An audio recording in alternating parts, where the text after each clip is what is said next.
Good morning બાળકો, બધા મજામાં છો ને? વરસાદમાં પલળવાની કેવી મજા પડી ગઈ? અને તમને ટીચરે આજે અભિનય ગીત કરાવ્યું, એ કર્યું ને? તમને મજા આવી ને? હવે આપણે થોડું ભણીશું. તો આજે આપણે શું ભણીશું? આજે આપણે ઊભી લીટી વિશે ભણીશું.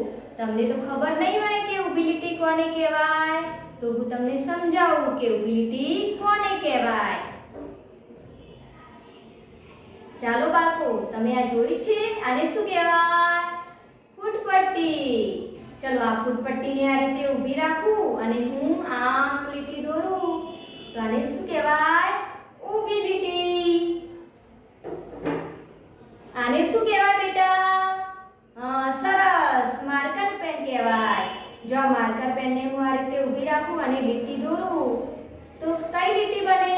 ઊભી લીટી. સરસ. ચલો એ જ રીતે હું આ બોક્સ લીધું અને આ બોક્સને આ રીતે ઊભું રાખ્યું અને લીટી દોરી તો કઈ લીટી બની? સરસ, વેરી ગુડ. કઈ લીટી બની? ઊભી લીટી બની. હવે આ નાની ફૂટપટ્ટી છે તો આ નાની ફૂટપટ્ટીને ઊભી રાખી અને આમ કરીને લીટી દોરું તો કઈ લીટી બને? ઊભી લીટી. સરસ, વેરી ગુડ. ખબર પડી ગઈ ને ઊભી લીટી કોને કહેવાય? તો આજે આપણે આપણી નોટબુકમાં ઊભી લીટી દોરતા શીખીશું. ચલો બાળકો, તમારી નોટ કાઢો, પેન્સિલ કાઢો. ચાલો આજે આપણે ઊભી લીટી વિશે શીખીશું. તમારી મમ્મીને કહો, તમારી મમ્મીને કહો. ચાલો બાળકો, તો તમારી મમ્મીને કહો આ રીતે નોટમાં તમને એક એક ખાનું છોડીને ઊભી લીટી દોરી આપે અને નીચે એક ખાનું છોડીને આ રીતે ટપકા ટપકા કરીને તમને ઊભી લીટી દોરી આપે. હવે હું જોડું એ રીતે તમારે ટપકા ટપકા જોડવાના. તો ચલો આ શું બની ગયું? ઊભી લીટી. સરસ, તમે પણ એ રીતે ઊભી લીટી ટપકા જોડીને બનાવો. ચલો આ રીતે ટપકા જોડીને ઊભી લીટી બનાવો.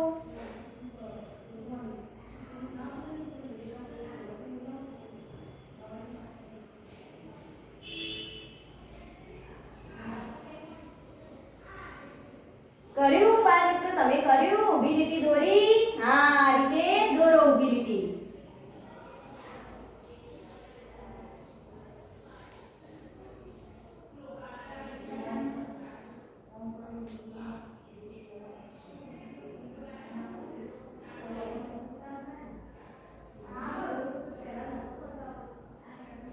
તો જુઓ બાળકો, આ રીતે ઊભી લીટી બની ગઈ.